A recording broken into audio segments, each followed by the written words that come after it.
Spring training starts this weekend. We finally have some baseball games, and we want to tell you guys why spring training is important, what we're looking for, what we care about. We know the wins and the losses don't matter at all. We don't actually care about the scores of the game, but there are so many things that you can learn in spring training, not just a fan of your team, but if you're playing fantasy baseball, if you just like talking about baseball, having a more educated conversation, breakout players, gambling bets, whatever it's going to be, I promise you, you will take some positives out of this conversation. Before we get going into it, make sure you guys are subscribed to the Windup for more baseball content. Big shout out to all our members who get access to videos early. And without further ado, James, let's have like a really weird conversation about why we love spring training, besides the fact that it's the signal for the start of the baseball season. Absolutely. This first weekend of spring training is perfect to get your body reacclimated to baseball on television. It's a nice sit down, watch a pitch, understand that bat again, get yourself back into game shape. Because then I think the fervor of spring training really falls apart after this weekend. Oh, yeah, big time. Especially now, like with the World Baseball Classic coming to about a week and a half later after spring training game starts. No one cares what's going on in spring training from like March 1st to March 20th. And then like you have the inklings of like roster cuts and seeing teams play their guys longer in games, and you start to just get a feel for real baseball. But there are about 20 days where really nobody cares, and we're telling you those are the days you should be paying attention. 100% for these reasons. And the big thing is that spring training, we do want to look at, like, it just, you'll naturally go and look at things like a guy's batting average, on base percentage, home runs, RBIs, like the normal stats that we always are like taught to look for baseball. But those are absolutely by far the least important things you'll ever see in a spring training game. Like anything that is not that meaningful in real life in a small sample is even less meaningful in a spring training sample, because you're not even facing major league pitchers most of the time. No, you're facing a lot of AA, AAA, single A, sometimes like 19-year-old dudes who just are coming to America for the first time pitching against professional players where, like, cool, you like obviously a guy who hits in spring training, you get excited if you see one of your players on your team hitting 10 home runs during spring training. Like that's something that catches your eye, but truthfully, and this is probably going to drive some people nuts, those numbers are the ones that don't matter, just like the wins and losses. You want to take a deeper dive, and this is where Baseball Savant can truly be your guy's best friend for taking in spring training, watching games, understanding what's going on. Because realistically, that's what you want to look at. You want to look at what people are doing under the hood. You can find out the changes they've made. You can find out if they've gotten stronger, if they've made adjustments. This is where spring training really gets exciting. Yeah, I think it's much more exciting, or at least much more meaningful from the pitching side compared to the hitting side. This is a constant conversation in fantasy baseball circles where, like, the signal of things like if a pitcher is sitting at a different velocity or even higher than a comparison where they were sitting in April of last season would be a meaningful thing to look at. If someone's throwing a new pitch, I think is one of the most meaningful things you could ever see. Like, that's always a very big deal. I think those are probably the two biggest. And also, like, because you're going to have a larger sample by the time spring training gets going. Maybe not as much this year for some guys because of the World Baseball Classic.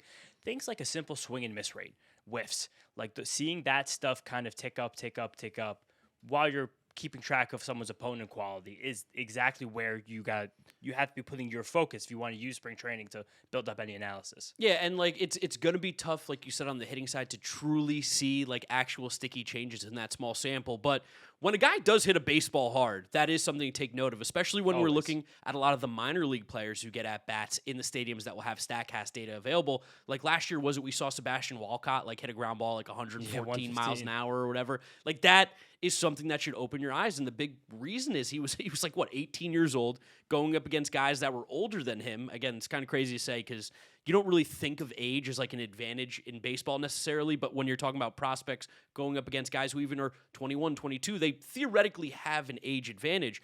For a guy like Sebastian Walcott to hit a ball that hard, it just shows you the fans, it shows you the scout, it shows everybody around the league like, oh, there's some real strength behind him as opposed to if he was hitting soft ground balls. And it's something that's really cool for that. Baseball Reference, every spring training, on their spring training stats table, they have a section for opponent's quality, where there's a score from 1 to 10. 10 is Major League Baseball quality, 8 is AAA quality, 7 is AA quality, 5 is like high A, 4 is low A, and then anything below 3 is basically just rookie ball, rookie ball. And most players will have their spring training scores kind of fall between, basically 6 and 8. Like that's kind of the place to be. But it's just a good reminder where if you see someone like, I'm scrolling last year's spring training stats, trying to find a really good example of, I'm going to go by home runs here. I feel like something like Chance Sisco hit a bunch of home runs last spring. I feel like last year Matt Wallner might have had a crazy spring that got me probably a little bit too excited about his season. About Waller's spring training quality was still about double A quality last year. So even that's not like ridiculously crazy. But like Cam Smith last year, Cam Smith had an amazing spring training. Yes. And there was a lot of Cam Smith helium on the Astros going from the Cubs to the Astros before the season. Even though he was changing positions, he had like a 400 batting average for a good chunk of the spring.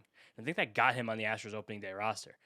And then his opponent quality was basically single A. Yes. Which is which is like the experience he actually has as a professional baseball player. So it's just good to keep in mind where you are there and how well these players are doing and who they're having success against. Yeah, because like with the pitching stuff, we mentioned how like we're not looking hard at like stats particularly, but you mentioned the K rate earlier. Even looking at some of the guys last year who had some of the highest K rates in the in spring training last season, Garrett Crochet. I mean, we know he's one of the best pitchers, but I think for a lot of people, he went to a different level next year, and I do think that some people had question marks about could Garrett Crochet be that kind of guy. I think everyone hip to him knew that this was going to happen, but there was still a lot of unknown. And even though it was a small sample of 15 innings, you saw Garrett Crochet strike out almost 50% of the batters he faced in spring training. That doesn't happen by accident. Like the guys at the top of this list, almost all of them are pretty good. And then there are some guys where you know why maybe they scuffled or had some troubles during the season. Like Gavin Williams struck out nearly 40% of the batters he faced last year. Gavin Williams had a breakout season. He looks like a frontline starter for the Guardians. And that was something that I don't want to say was in question going into the season, but it wasn't a guarantee by any means. No, not at all. I also remember a few years ago, just again, to find signal in small sample numbers. It was when Cody Bellinger was, it felt like he was completely dead over the hill. He'd been non-tendered by the Dodgers, and he'd been picked up by the Cubs. And Cody Bellinger had a bit of a strike. I'm not a bit of, he had a major strikeout issue in that last season with the Dodgers. And that was that last season with the Dodgers, first season with also the Dodgers, whatever. 2022, he was striking out a lot. And then he came back that spring, and he had like 3 strikeouts in like 48 plate appearances. Yeah. I remember telling you, I was like, hey, this is something that has changed. Whether it be in his approach, whether it be like it was a mindset thing, it was a mechanical thing, whatever happened there, it was like Cody Bellinger now is not striking out. If he's just going to be a contact hitter, there's probably more he can do. And like just being able to spot those big changes in an individual player, again, sometimes they're not indicative, but like when the sample is decent enough for something like strikeout rate, now you can bring meaning from it. I've got a huge one for you. Last year, Shea Langoliers became one of the best catchers in Major League Baseball. And one of the big reasons why is he was able to cut that K rate down a ton. He dropped it almost 10% last year. And again, this is extreme examples, but he struck out 2% of the times, 2% of the times he got to the plate last year in spring training. And you saw a huge drop in his K rate during the season. Of course, there are outstanding circumstances. You could pick some other guys on here that it didn't happen to. Like J.J. Bleday stunk, right? But J.J. Bleday probably always kind of stunk. Shea Langoliers had the good power in 2024. He showed some signs of progression. And then last year he was able to take that step forward because he cut the K rate. And honestly, it just seems like he went from being a 220 hitter to 270 because he was putting the ball in play more. And again, small sample things that we can draw from. But Shea Langoliers' batting average on base percentage would not have been really indicative of anything that could have happened this season. Again, that's why you do always come back to pitching.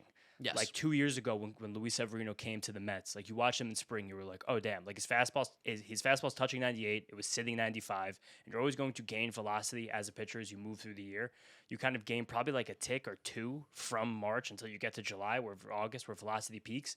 But just seeing him able to mix pitches that we hadn't seen before in a different sequence, seeing that there was confidence, seeing a strikeout ability. This happened with Chris Sale too a few years ago.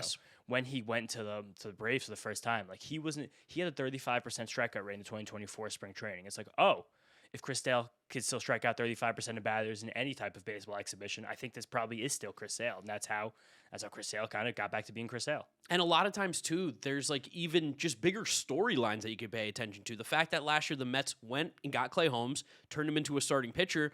Spring training is where you get to see that. It's a completely different scenario for him than he's been used to. And he was great in spring training. And while Clay Holmes' numbers weren't like they were in spring training in terms of strikeout rate and how productive he was, he gave the Mets 160 innings last year of like 3.5, 3.6 ERA. That is phenomenal. And if you were watching Mets spring training baseball games, you would have saw Clay Holmes. You felt very excited about him going into the season because of what you saw in spring training. And especially seeing things like you're hearing from the media that Clay Holmes, to become a starting pitcher, he needs to work on his slider. He's got this new changeup. He needs to see if he can mix in his fastball. You see all of those things immediately in spring training. You're like, oh, wow, okay, that's nice. You can also get some comfort in where pitchers' workloads are expected to be during spring training, just because you hear about the guys always talk about how many up downs they've gotten into their training regimen right now. Like if someone's ready for 2 up downs, someone ready for 3 up downs, like by the end of spring, you want to be able to be your 5-inning, at least 5-6 inning pitcher like you have been, but you kind of have to start at a 3 beforehand. So when you hear things early on in the season, like this guy's not ready for game action yet, or this guy's still just throwing bullpens, that's how you know, oh, like there's no word about this player starting the season on the injured list or possibly being like held back. But based on how much his workload can progress in a 5-week span, probably just will not be ready to make those first few turns through the rotation. And you can ask yourself other questions about that, whether or not that's worthwhile if you're getting, especially if you're playing fantasy baseball, to keep an eye on them for that. Yeah, I want to shift the focus again to hitting too, because we mentioned the exit velos, that being a big thing. That is probably more so for the prospects than is the major league guys, because realistically, it's hard to find a huge jump in exit velos for a guy over a given year. But a better way to find a way that guys could be maybe hitting the ball consistently harder is going to be swing speed. And swing speed's been something, and bat speed something that we've been talking about a lot on the Windup. We've been talking a lot about Mets Up and on our respective channels. Bat speed is unbelievably important. There are good hitters in the league that don't have elite bat speed. There are bad hitters who have elite bat speed. But at the end of the day, if you want to do the most damage possible, there is a direct correlation to bat speed. And when you see guys raise their bat speed, they have the potential to do more damage. A guy like Kyle Stowers last year, great bat speed, did mega damage. And like that's something you can literally point to. That's a distinction. Bang. That's a change. Same thing with all the prospects that the Red Sox have gotten over the last few years. They identified heavy contact guys, build up the bat speed, and all of a sudden you're looking at prospects out of nowhere who have potential to be great power hitters. Yeah, similarly too. Again, I think you're going to keep bringing it back to hitting. I'm going to keep bringing it back to pitching. But that's pitching. our thing. Last year, Christopher Sanchez, he came out in the spring, and he was already sitting above where his average velocity was the year before. So, like, now there's a material change of a guy because, again, I think that there needs to be a distinction made, too, that happens on Twitter a lot, where when a pitcher's touching doesn't really matter. You need to be sitting at that velocity for that velocity to become meaningful. And a guy like Christopher Sanchez, who used to sit in the mid-90s, and all of a sudden he comes out spring training, and he's already there. You're like, oh, if this is something that's sustainable and it winds up being sustainable, now this has the potential to be one of the best pitchers in the entire league, which is exactly what he became. Especially because we have so much information now, too, on pitch shapes and how pitches should look. And we can, like, it's not one-to-one. This is a kind of blanket statement here, but we kind of know what pitches should and can look like in order for you to be successful or have the best chance at success. Like, think about a guy like Noel McLean when we watched him in the future, not the Futures game, what is that called? The breakout game. Yeah, the prospect breakout game that they have every year. We got to get some StatCast data on him, and you saw him, and you're like, oh my God. Yeah, there might be a demon here. And that's going to happen for a ton of guys all around the league. There might even be some guys that are like fringe major league players that just all of a sudden you start to believe in because the fastball velo jumped, or the sliders got more spin, or they added a sweeper. Like, there's so many things underneath the hood besides actual statistical performances that you can see in spring training now because of the availability of information to us. That's the most fun thing about spring training for me. And again, sometimes you still get burned by these things. Bruce Zimmerman, I'll never forget. Bruce Zimmerman was up to like 98, one spring training with the Orioles. I was like, is this about to be the Bruce Zimmerman year? He stinks. He's been out of baseball forever. He couldn't hold the velocity. That's something that happened and it hurt him. He went back down to like 92, 93 during the regular season. You could take the velocity. It's about holding the velocity is what's actually important there. Last year, Hayden Birdsong, spring training, 18 strikeouts, no walks. I was so ready for that guy to break out. Last year, it felt like Joe Boyle had like gotten over the next step, and he still might have, but it's the race. 100%. Yeah, then you kind of revert back. Like it's last year, Max Meyer from the Marlins, he put 2 miles per hour on his fastball. He was looking great. He gets injured early in the season. Like, there's always going to be a pull and pull with this stuff. But even AJ Smith-Shawver, who looked nice in the middle of the season, he showed the little inklings of that in the spring. You saw Jacob deGrom just be healthy and sit 96 last spring. Like, oh, wow, maybe he actually has some self-control. Again, as a prelude to a season. Jesus Luzardo last year. 30% strikeout rate in spring training. You saw the Phillies have so much confidence in those spring results and just the player they went out and got last offseason that they all of a sudden, they ping him to start their second game of the year. So again, there's always little teeny tiny bits of signal in every direction. You got to sift out the noise, of course, but there's always something to find in spring training. I think that's just the most fun part. Yeah, going back to hitting now for me, it's very funny. I was looking up the guys who struck out the most because I also wanted to take like a little talk of the negative because like now we're being very positive. There's some stuff that you're going to see in spring training that is concerning, and one thing that happened last year and it's happened for the last few years.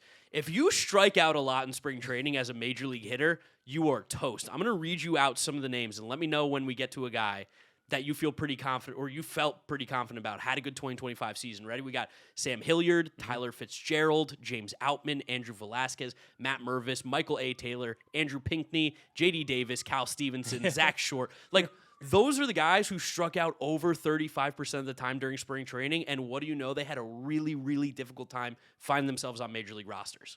Dylan Cruz last year struggled with his strikeouts in spring training. It was a year from hell for him. John Kenzie Noel wound up getting cut. Christian Campbell had a terrible spring training. The Red Sox still put him on their opening day roster. He looked good for 2 weeks, and then he just clearly was not ready for the show.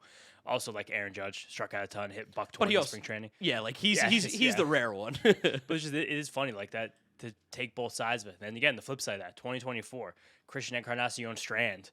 He had a 12% strikeout rate in spring training. Yeah. I was like, bam, we just did it. We're so here right now. And then he basically hasn't played the major league since. No, he's completely disappeared. It's like everything you got to take with a grain of salt. And that's why that baseball reference page is really cool to see the quality of opponents that they face, because some guys might just be coming in the 7th, 8th inning and they get to face the 20-year-old who got drafted last year and just absolutely light them up. Mash. And then you might have a guy who's like a 4A player who starts at shortstop every day because the starter for that team just doesn't need to play every single game in spring training. Yeah, it's another good piece of signal. Look at the numbers guys are wearing. If you want to think about who numbers are huge, who's going to be a real impact player in the major leagues. You might have a top prospect you're really excited about. You're like, he got to AA last year. Maybe it's actually a serious chance. If he's wearing number 84, he's probably not playing Major League Baseball anytime soon. I think the last thing too that gets me excited about spring training, and we're going to drop a video later on this week about it, non-roster invites. This is like, talk about baseball sickos, and I like to think that all of you that are watching and listening to the Windup right now are baseball sickos. That's where we live. Me and James are going to go through every single team and pick our favorite non-roster invite on that squad. Like, that's where you could find those fringe guys, but at the end of the day, like, Ernie Clement was like a non-roster invite at one point for the Blue Jays. He couldn't find himself sticking on the Cleveland Guardians, who are desperate for good baseball players, even okay baseball players, and he couldn't stick around there. Like, you can find, I don't want to say impact players, but you can find guys who completely raise the level and the floor of your team on these NRIs. I mean, once upon a time, Max Muncy was that. Yeah. I think he still wound up getting cut and then going to the Dodgers in May of 2015, 2016. Yeah, a while ago now. But it's like, it's the kind of thing where these teams take these kinds of small sample stuff very seriously, and spring training's a large opportunity for them to try a lot of guys out. And you see some teams copy this kind of strategy in season. Like whenever a guy gets picked up off the waiver wire for especially a struggling team or a team is hanging out in the middle, how often do you think they usually get that run? It's 3 to 6 weeks. Yeah, it's not very long. That's weirdly enough the sample that we get every single spring to test out a lot of these guys. Like it's an amount of time that's become tried and true to a relative degree in baseball, where we can, with decent reason, figure out kind of how good a player is. Yeah, and especially in spring training, like a lot of these guys are going to get a majority of the reps too. They're going to be used to be to find out what they've got. I just went to a random team, like for the Rangers, Ryan Brazier's a non-roster invite, and that's by no means an exciting name, but that could be a guy who's getting like big 6th, 7th inning outs for the Rangers come June. You could save 10 games for them. Yeah, like he could be a huge piece for them in the bullpen. I'm gonna pick a random team too, just as there's a teaser for that video. Try and find one. Yeah. I'm on the Tigers. Ooh, I was literally gonna type in the Tigers. I mean, for a team like the Tigers, the fun one is a guy like Kevin McGonigal, your top prospect, who's a top 2 or 3 prospect in all of baseball right now. Where it's like if he shows that he can handle himself against a few major league pitchers, and this is also true for Max Clark and Josue Briseño. I know Briseño, my guy. He just hit a home run off Skubal in the live BP. Wow, nice, huge for you. That's the things that matters much less in spring training. The live BP videos, the videos of guys doing drills. Like that's the kind of thing that for this week, I would not hold any of that with too much sincerity. It's also just fun to see like some of the guys floating around. Even a team that we've like joked about, the Padres, a lot. They have legitimately 2 starting pitching spots open. These non-roster invites are going to be fighting for them. Tristan McKenzie, Marco Gonzalez, Walker Buehler, Jackson Wolf. Like these guys are, I don't know if Jackson Wolf's the guy who I'm thinking of, but like they're going to be fighting for some of these last spots, and it actually could have a huge impact for a team like the Padres. Could have a huge impact on the National League playoff race. The Padres are like the best Division II baseball team ever. But like this Tigers group of bullpen NRIs, you've got Tyler Owens, Scott Effross, Tanner Rainey, Connor Pilkington, Philly Bickford. Like that, there's a squad out there ready to compete for like 1 or 2 bullpen shots over the course of the year. Like it's just a very fun time of year. I guess close this with like the things we want to see the most in spring training. Yeah. Are you talking about like stats wise? Are you talking about players wise? What do you mean by that? A little bit of each. You tell me. Take it where you want. I mean, I love watching the prospects go up against major leaguers. Like when we get that first like Connor Griffin versus like a real major leaguer at bat, I'm gonna be locked into that one. Just seeing the top guys who maybe aren't even ready to come up to the majors right now. But you mentioned Max Clark, you mentioned Briseño. Those guys going up against legit major league starting pitchers. Those are the at bats, and even from the flip side, pitchers going up against like Aaron Judge, going up against Juan Soto. That stuff is fascinating to me from a prospect perspective. We have gotten like little tastes of this from the live VP stuff again with Briseño and Screwball. We saw Christian Scott of the Mets strike out Juan Soto the other day. Like that's gotta be a sick feeling. That's be crazy. Like, I struck out Juan Soto. Oh my god, we're the same age, but we're like, as in Scott and Soto, which is kind of crazy to think about. But like, I really want to see if guys can get some new pitches. I want to see if Joe Nathan can get anything that moves glove side. I want to see where Spencer Strider's velocity is at. Yeah, does he have any juice? His live BP today, one of the Braves beat writers said they turned off the velo readings. First time they've done that so far. Yikes! Or they just don't want him thinking about it. Like, see what you can do. Or like, can you have taken your command up a grade? Is your curveball back, and can that be something? It's like the things like that for the guys they're kind of on the level. Like Sandy Alcantara, last year he spent the entire season trying to figure out his command and his stuff back. By August, he got the slider and he looked like the old guy again. Like, is it still there? Like, see him snap a couple off. That's what I'm saying. Like, I'd love to see Robbie Snelling. I would love Robbie Snelling right now. Like, I want to see if he can beat major league hitters in the zone. I want to see what he does what his curveball looks like against a right-handed major league hitter. Like, I'm really excited to see if Will Brennan can win that fourth outfield spot for the Giants. I want to know what the Brewers are going to do to Luis Rengifo to make him a major league caliber baseball player. How are they going to turn him good? What are you doing? Like, I want to see if some of these demons and the Dodgers come back. Like, how are like Gavin Stone and River Ryan off their major surgeries? Yeah. Those are guys that have legit potential and legit stuff. Like, there's so many fun things. I can't wait for spring training. I'll be watching this with notepad, just write shit down. So excited. I can't wait to be locked into some AA matchups in the 7th inning of the Tigers versus Tigers would go up against maybe like the Braves, I think, in spring training. Give me that matchup on Saturday or whenever they're going to play, and I'm locked in. That's pretty much it, though. We just wanted to keep it quick. We wanted to keep it brief. A little bit of spring training excitement. Hope you guys enjoyed this video. Again, a bit of a different one, so let us know in the comment section if you enjoyed it. Subscribe to the Windup if you have not yet done so. You can follow James on social media at James Shiano. I'm Giraffe Neck Mark. Thank you guys for watching. We'll catch you on the next one. Peace out.